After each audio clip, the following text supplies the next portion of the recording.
Yesterday, we were talking about some of the cybersecurity names. Let's refocus on some activity in some major players that usually draw people's attention. So we're going to be talking Broadcom and Tesla here today. They both attracted about 6.6 million in bullish call buying in yesterday's session, but I think the reasons could not be more different. So, Mike, we can go over to Avgo here. The first trade was a July 13th, 390 call, 4 days to expiration, and only about 0.3% out of the money when it was put on. Roughly 2.4 million in premium bought aggressively at the ask. So that's almost a stock replacement trade as it reads to me. The buyer's paying for immediate upside with very little room for error, which tells me they're that they believe is already underway rather than waiting for a forthcoming catalyst, right? There's a second Broadcom trade in there, though, too. November 20th, the 630 calls, about 3.8 million in premium, 134 days to expiration, so 62% out of the money there. That's a very different trade setup than the first one. The near-term July call is thinking that there's going to be immediate continuation to the upside, and it really needs it to work out. But the November 630 call is a bit of a longer-term bet that there's going to be another repricing for the AI infrastructure trade over the next few months. So perhaps one we'll call a momentum trade. The other is a little bit more about optionality here. If I had to make a guess about this, looking at the calendar here, looking at earnings, looking at corporate events coming up, maybe it's the Apple announcement that's coming around the corner, right? You have a November buyer paying for a much bigger AI re-rating if the enterprise demand keeps accelerating. You know, you have an ambitious strike up there. You're buying a lot of convexity. You're not buying a high probability trade. So it's a bit of a different story when you take a look at the tape in Tesla, for example. Two separate 420 call purchases hitting the tape. The first being a July 15th expiry for roughly 5.3 million. And then you have a July 20th expiration for another 1.3 million. Both strikes 6.6% out of the money. The implied volatility we know is in the 40% range, which seems inexpensive by Tesla standards, but is still pretty healthy for the broader market. So what's going on here? Few possibilities. Obviously could be stock replacement, but probably something to do with maybe SpaceX. Maybe there's some Elon cinematic universe, the ECU as I like to call it, enthusiasm coming around the corner. But we're looking to Polymarket here, guys. Liz, I think you asked me yesterday, are we going to see a merger of Tesla and SpaceX before this year's out? No, I said when. I said when. Oh, I didn't not say if. I said when. My mistake. Thanks for clarifying. Polymarket's giving us a 25% chance of a merger announcement for the year end. So if you're looking to buy Tesla because it's a relatively cheap vol for the stock itself, if you're looking to look for another momentum swing into their earnings report, I believe that's July 22nd. There's a number of different ways or reasons why this person may be situated where they are. But the Broadcom one is, I think, the more interesting of the two. Tesla, of course, is the trading vehicle. Broadcom has jumped into favor among traders over the past few months, not just because of its price acceleration, but because it sits in that, we'll call it center point of this AI infrastructure build-out story alongside names like NVIDIA, of course. They have a very strong fundamental story right now. So I'm looking between the two. We usually call this segment signal versus noise, and we pose a question to the audience, considering what's going on in the world, what we're seeing in the markets, and the flows around these trades. These people who are just making bets and they have some extra cash to throw around, or is there a legitimate setup there where they're actually trying to execute on a vision that seems highly probable and realistic in the short term? I'm not sure about those 630 calls in Broadcom, but someone who's doing something like a stock replacement trade for something 0.3% out of the money seems like a reasonable, we don't need the world to turn over in order for us to become profitable here. So that's probably more signal than noise amongst anything else. I like the noise. I'm just going to go to Tesla first, only because we're failing to mention that you just said 420 twice. This is Elon Musk's number, right? So that's what I'm saying. We were on the road. Every viewer that I met was like 420 Tesla. When Tesla goes to 420, it's going to 620. Like this is the self-fulfilling prophecy, the 420 number. And you had two buyers. So you got to keep in mind, and I'm taking this from Frank the Great. He knows it. I know it. There's always two sides to every trade, right? So if you're saying buyers, there are people out there that are selling it. So the signal versus noise, it's kind of like Mike just brought up that Hindenburg Omen or any kind of like line or any type of thing that you're looking at. This 420 is a gravitational pull for Tesla. I think, here's what I'm saying. When it hits 420, they're going to merge. That's what's going to happen. When it hits 420, they're going to merge.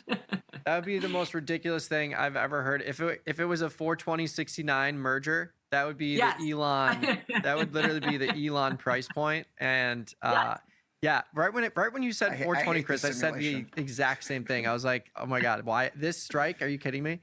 Yes, yes, that's what I'm saying. So that's you heard it here first. When it hits 420, SpaceX and Tesla will merge. Amazing. Yeah, yeah, yeah. Could be. I don't really have anything to say after that. No, but I do think the AVGO, when you're taking a look at that there is a lot of it is in play. There is that Apple thing the Apple meeting, or not meeting, what's it called, deal that's happening. That's all over the news. So people are taking a shot, I think, in AVGO. Mike, why did you bring up the Hindenburg Omen?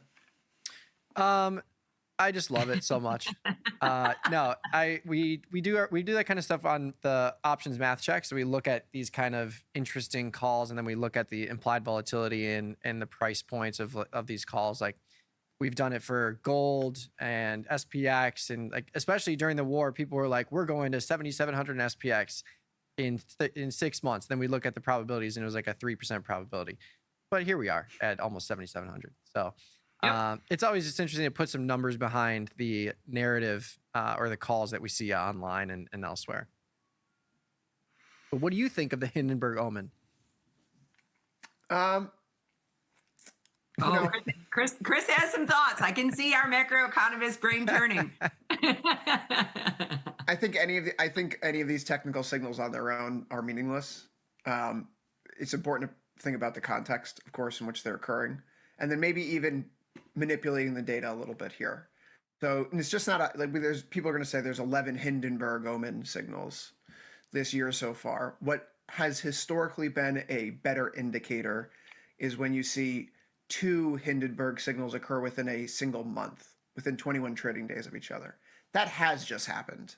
So it's not just the single one on its own that worries anyone. I think if you really dig into the numbers, it's the 2 in such close proximity. The 10-day return for the S&P 500 when you get 2 in close proximity is minus 2.3%. So maybe there's some more agita left in the tank. I hope not, though. I'm certainly not positioned for it. I sold some Russell puts yesterday, put spread. I have my NASDAQ shorts here. Got the M&Q going on. I'm long an MES contract that I was lucky enough to top tick earlier this week at 7,600. So I don't need this Hindenburg Omen to work out. In fact, I think it's stupid. Can I put that on the record? I think it's stupid too. And you want to know what, Chris? What we have is a battle royale right here versus the 11 out of 11. July's up 3% versus the Hindenburg Omen. So who's going to win?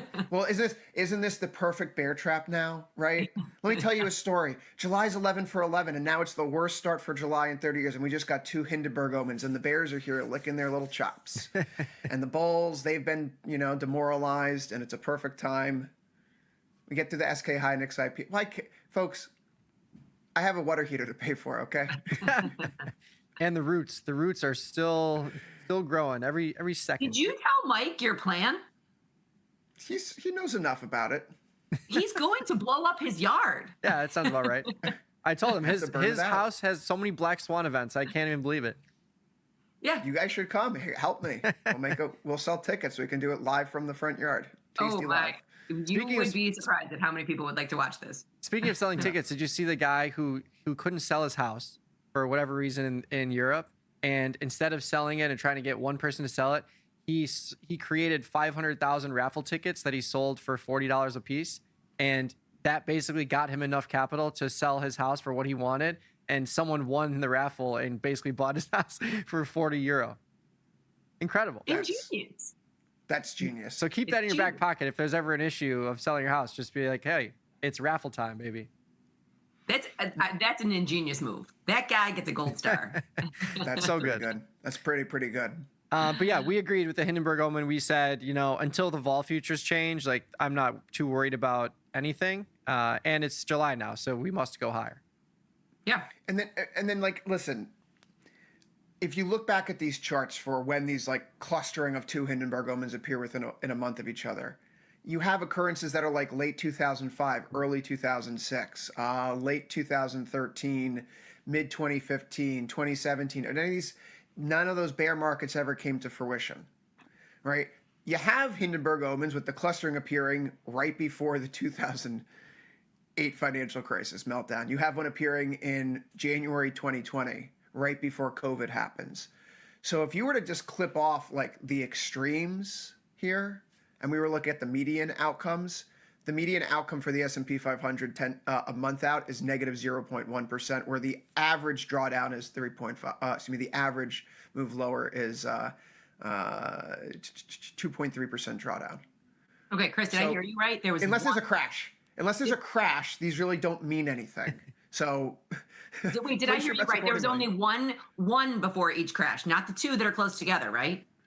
You want the two that are close together, but the point is like the reason why the returns look so negative is because they've occurred before the biggest sell-offs over the past 20 years, the global financial crisis meltdown and COVID. And so you have these like events where it's like, 50% drawdown, and it's subsuming the rest of the sample size. So just be careful. I mean, I love technical analysis. This is curve fitting, as TP would say. Fair enough.